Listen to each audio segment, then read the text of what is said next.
listening to Proof Text, a Glossa House podcast by Dr. T. Michael W. Halcomb, Dr. Frederick J. Long, Dr. Mario Melendez, Dr. Jennifer Noonan, and J. M. Smith. Welcome and enjoy. Hello and welcome to Proof Text. I am Michael Halcomb, and in this episode we are doing a Hebrew reading. That means we're looking at Jonah, and particularly we're looking at Jonah 1:10. So if you're unfamiliar with this, maybe this is your first time watching, what I do here is show a verse all the way through and then go through word by word and then show it all the way through again at the end. This is to help with reading aloud and picking up our reading pace, which is a step in the direction of language fluency. So I'm going to read the text here, and if you're watching, I'm going to show it on the screen. If you just want to listen, that, of course, is just fine, too. So, here we go. We have Jonah 1:10. Now, the numbering's off. I think that's maybe the Hebrew thing switched that, but the first verse reads something like this. I'm just going to do it quickly. Vayirau. We'll talk about that first word in just a minute, but Anashim, Yera'a Gadolah, Vayomeru Aleu. All right, let's keep going here. We have Mazaot, Asita, Ki, Yeda'u, Ha Anashem, Ki, Malifne, Yahweh or Adonai, however you want to do that. Hua, Borecha, Ki, Higid, Lehem. All right, so let's just go back slowly through each word and look at things here. We'll talk a little bit about pronunciation. So we start with that Vav, and we have the Patak under it. So we would have something like Vai. So we have the Patak Yod, Vai, right? So Vai, and then we have another Yod, Hirik Yod. So Vai, Yi. Now we have this Resh with the Aleph. So if we're just going to stop there, it would be something like Vayira, Vayira. But we have this U on the end, so we have Vayirau, or some people would do Vayirau, perhaps. Vayirau is, I guess, how I'm going to say it. Vayirau, Vayirau, Vayirau. At the speed of speech, it might not make a difference. Vayirau, Vayirau, Vayirau. So, yeah, Vayirau, Vayirau, something to that effect. And then we have Ha, A, Na, Shim. Anashim. That one's pretty easy. Ha-anashim. Ha-anashim. Again, I like to pronounce the alephs when they're there. Some people might do something like ha-nashim, but I'm going to do the ha-anashim. It might sound a little bit different. So ha-nashim or ha-anashim. All right. So we have the Yod, Hirik, Resh, Yi, Ra-a. Again, I like pronouncing the aleph, but you have an aleph with a comet te here, which is that a. So I'm going to do that a twice. So yira'a. Some people might do yira, something like that. Just depends how you handle the aleph. Yira or yira'a. All right, next we have gadolah, gadolah, gadolah. Gadolah. We have that Shava there, so it's like a Gadolah, Gadolah, Gadolah. And here we have Vayomeru, so that Vav, the Patach Yod, followed by the Halcomb Yod. So then we have the Aleph. Now we have the Vayomeru, or is it Vayomeru? So they're, again, depending on how one handles the aleph, most people in biblical studies, I think, would treat them as just like a silent letter, a silent placeholder. And in that case, you would say this as Vayomeru, Vayomeru.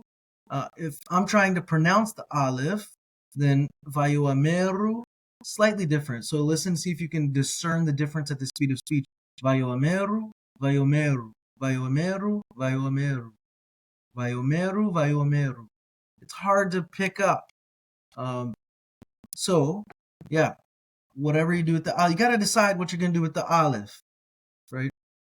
And there it is again. So if we're treating it like a silent placeholder, we're just going to roll with the vowel, and it would be something like eleu, eleu. Whereas I would want to do something like aleu, aleu, and I try to get the aleu in there, aleu. But probably most people are not going to do that in biblical studies. So aleu or aleu. Or alayu, if you do the comments yod as a I, alayu, or however you do that, I or a. And here we have ma, zoat. Again, the aleph. Zot is how a lot of people are going to say this. They're going to treat the aleph like a silent place-held letter. Zot. I'm going to say zoat. Zoat. Zoat. Zoat. Probably sounds weird to some people. Mazot. Mazot is how most people are going to say it. Here it is again. Oh, well, this isn't the aleph. This is the ayin, but this is the.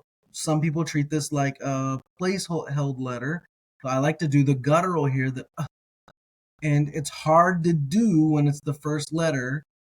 So asim, asita, and we have the tau with the comments under it. So asita, asita, asita, asita.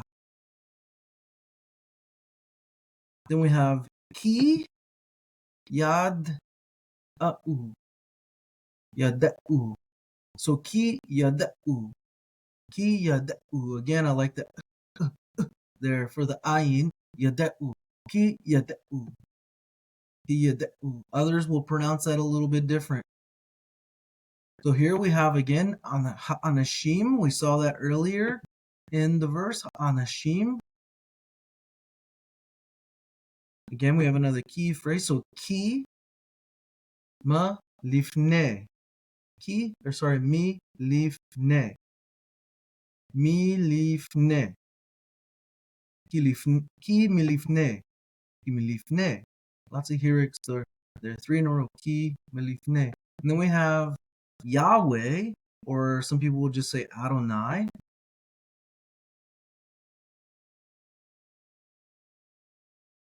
All right. I guess I should do the pronunciation of that. It would be something like Yahuwah. Yahuwah, if you wanted to strictly try to pronounce it. So Yahuwah, you can hear Jehovah there. Yahuwah, Jehovah, Adonai is how some people will do this when they see it. Yahuwah. And then we have this interesting Hua. So that's kind of interesting to see that wordplay, right? Yahuwah, if we're doing it that way. Hua, Yahuwah, Hua.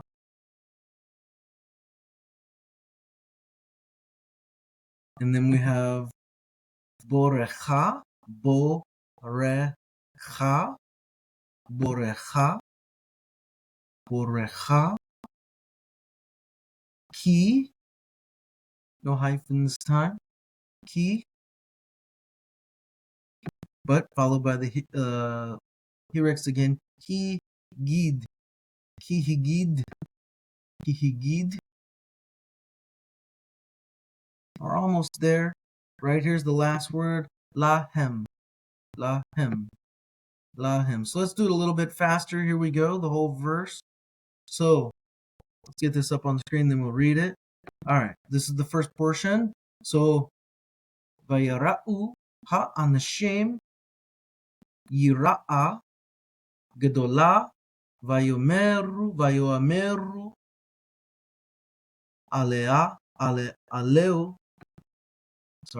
aleu ma zoat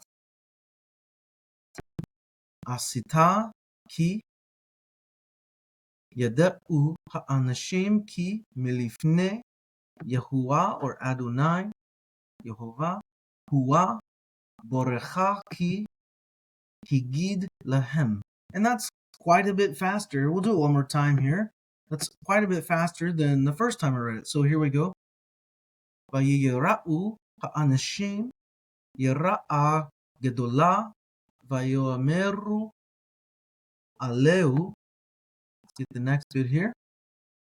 מה זאת עשיתה כי ידעו האנשים כי מלפני יהוה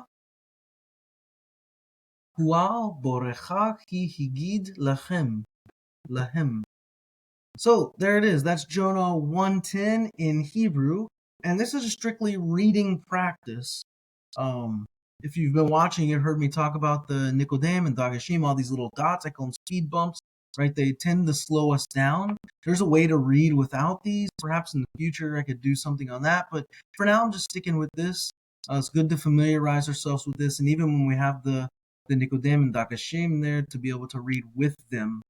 So, because when you're doing biblical study stuff, you're going to see them all over the place anyways. And you need to be used to them. So I'm going to stop there, and I really hope that helps. Interested in growing your ancient language skills but not sure where to start? Glossa House can help. From illustrated readers and short stories to lexicons and grammars, Glossa House offers a variety of resources for beginning, intermediate, and experienced ancient language learners. Head to glossahouse.com today. Glossa House, language resources for the global community.